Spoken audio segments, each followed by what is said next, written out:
It's a jam-packed holiday weekend on the slopes and the roads. Phil Lindemann, Krystal, 93 News. We're waiting on traffic totals for this 4-day weekend, looking back on trends for one of the busiest holidays in ski country. Last MLK weekend, nearly 175,000 vehicles passed through both sides of the Eisenhower Tunnel in 4 days, a record high. 5-year average is 163,000, 10-year average 160,000. CDOT traffic cam showed bumper-to-bumper traffic on westbound I-70 Georgetown to the tunnels for 3 to 4 hours this morning, and there is still heavy local traffic on Highway 9 southbound through Silverthorne and on Summit Boulevard through Frisco. Colorado broke 189 weather records last month, all for record high temps. Castle Rock hit 72 degrees in early December, the warmest in the state, while Antero Reservoir scraped negative 50 in late December, the coldest of the year, but 13 degrees warmer still than Colorado's all-time low. Average temperature statewide was 27 degrees, 1 degree warmer than the 30-year average. One of Colorado's abandoned ski areas is coming back to life. Cuchara Mountain Park is 4 hours south of Breckenridge, owned by Erfano County. The county wants to install snowmaking and reopen chairlifts next season, serving 65 acres with plans for hundreds more. Nordic skiing and sledding are drawing crowds this year, but the lifts there haven't turned since the 80s, when it was known as Panadero Resort.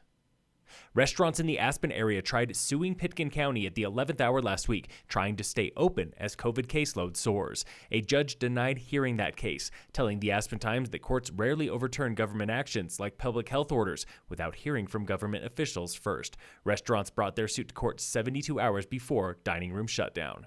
Meanwhile, the court of public opinion is wide open. One commenter writes, "It's time for the restaurants to try some 70s-styled civil disobedience. Stay open." Another says all the restaurants should band together and 100% close until it's realized they are an essential service. And one more says if you do not work in the restaurant industry, stop trying to incite disobedience. Caseload in Pitkin remains 2 times higher than other resort towns. The latest now on coronavirus and outbreaks. Public Health Director Amy Wineland. It's really hard to dial it down. Which came first?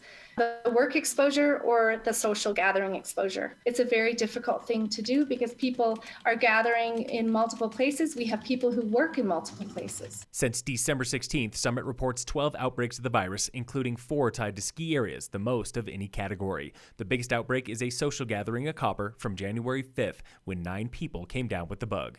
Summit County's latest infection rate per 100,000 is 691, with a positive test rate of 8%. Summit Medical Center is at 59% capacity, with 1 COVID admission last Thursday.